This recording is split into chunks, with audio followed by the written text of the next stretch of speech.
지난 4일 제4대 창원시의회 개원에 이어 본격적인 의정활동이 시작되었습니다.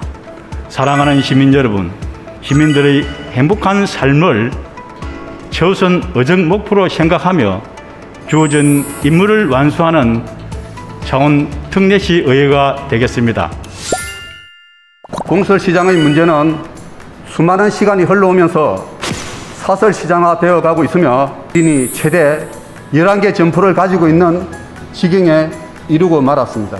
지금까지 전대차 문제로 전대차 계약자의 용기가 없이는 확인이 불가능한 상황이었습니다. 한시적으로 공익제보자로 인정하고 현 점포에서 5년간 임대를 하여 일을 지속할 수 있도록 계약을 체결해 주실 구제 방안은 없겠습니까?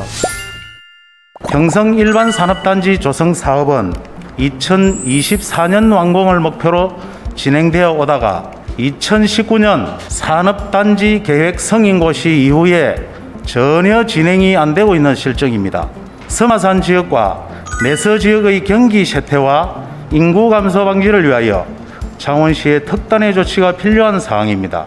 지역 균형 발전 차원에서 서마산 지역의 경성산단 조성이 창원 특례시 전체의 경제적 사회적 순기능으로 작용하여 창원 특례시 발전의 계기로 삼아야 한다고 봅니다. 서마산 IC는 진출입로가 진입차량과 진출차량이 겹치는 기행적인 Y자형 구조로 역주행 교통사고에 노출돼 있으며 상습 혼잡으로 인한 주민의 불만이 고조되고 있습니다. 현재의 서마산 IC로는 최악의 교통영향평가가 나올 것으로 사료되며 미래 세대에 물려줄 입체화된 스마트형 서마산 IC를 만들어 명실상부한 동부가 중심 도시의 밑거름으로 서부 방향 창원 특례시 진출입에 어려움이 없도록 조속한 시일 내에 사업 추진을 당부드리면서 발언을 마치도록 하겠습니다.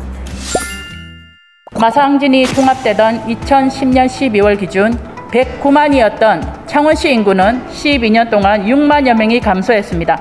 감소세가 매우 심각한 상태입니다. 우리 창원시에서는 무엇보다 인구가 유입될 수 있는 특별한 교육정책이나 우리 시민만의 특화된 사업이 개발되거나 구축되어야 합니다. 일자리, 교육, 의료시설, 복지 이런 순서로 골고루 갖추면서 순조롭게 이행되어야 할 것입니다. 지역의 인재들이 외부로 나가지 않고 지역에 정착할 수 있도록 질 높은 교육 여건을 마련함과 동시에 지역 인재를 양성하여 취업에 연결할 수 있도록 양질의 기업 유치를 위한 특단의 대책을 마련해 주시기를 촉구하며 저희 발언을 모두 마치겠습니다. 지난 7월 5일 대통령 주재로 열린 국무회의에서 원전 재강국 도약을 위한 새 정부 에너지 정책 방향을 의결했답니다. 이에 따라 원전 산업의 메카인 창원시는 창원시 소재 280여 원전 부품 업체들의 재가동 정상화를 위한 특단의 지원 대책을 마련해야 할 것입니다. 다시금 새로운 출발, 새로운 정책들을 조속히 입안하여 우선 꺼져가는 경제부터 되살려야 할 것입니다. 지난 4년간 폐로했던 대행 사업들이 조기에 정상화될 수 있도록 특단의 대책을 촉구하며 마치겠습니다. 석동 정수장에서 깔따구 유충이 발견되면서 시민들의 우려가 커지고 있습니다. 시민들에게는 36시간 뒤에 사고 발생을 알렸다는 점에서 안타까운 대처가 아니었나 싶습니다. 수돗물의 신뢰를 회복하기 위한 몇 가지 제안을 드리고자 합니다.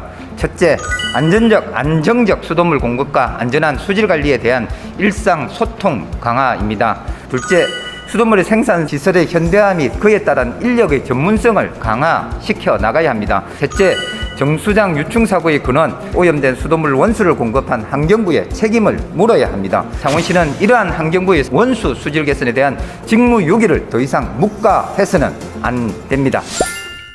창원 특례시는 대표적인 기계공업 도시로 널리 알려져 있지만 농가 규모 전국 3위의 이름을 올린 대표적인 도농 복합 도시입니다. 농업행정과 지도조직을 통폐합한 후 24년간 지속되어온 통합조직은 작지 않은 문제를 야기하고 있습니다. 신규 농촌지도직 공무원들은 행정 업무에 매달려 기술 습득 기회조차 박탈되어 전문성 부족이 날로 심각해지고 있습니다. 농업행정 업무는 본청에 국을 두어 수행하게 하고 농업기술센터는 사업소로 편제하여 농업인이 쉽게 찾을 수 있도록 하고 전문 기술력 보급에 주력해야 합니다. 홈페이지 의회 바란다에 친환경 전기차 보조금 불편글과 지원 확대 건의하는 글이 지속적으로 게재되고 있습니다. 2차 추경 63억 이상을 편성해야만 국비, 도비 반납 없이 혜택을 줄 수 있습니다. 친환경 자동차의 수요는 매년 급격하게 증가하고 있습니다. 그러나 창원시의 예산 편성과 집행은 시민들의 요구를 제대로 반영하고 있지 못한 실정입니다. 법과 제도 그리고 보급 계획에 따라 최소한으로 책정된 친환경차 보조금 예산을 계획대로 반영해 주시길 당부드립니다. 계속되는 인구 감소로 창원은 특례시로서의 지위를 위협받고 있습니다. 살고 싶은 도시를 만드는 데 집중해보고자 합니다. 저는 그중에서도 임산부 삶의 질 향상에 관심을 두고 실질적인 도움을 위한 제안을 하겠습니다.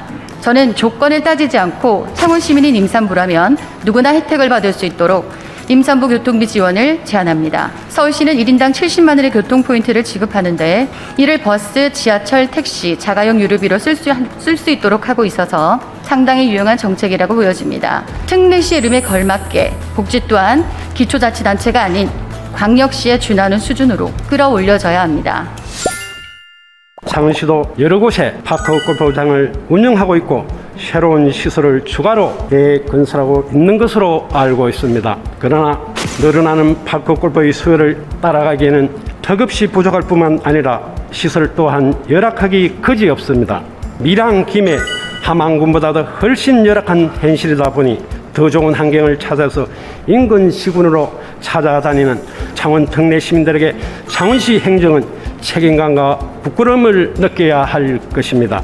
필요하면 조례를 만들어서라도 시설과 관리는 시설공단에서 직접 하고 건강과 행복권을 지켜줄 것을 건의하면서 마칩니다.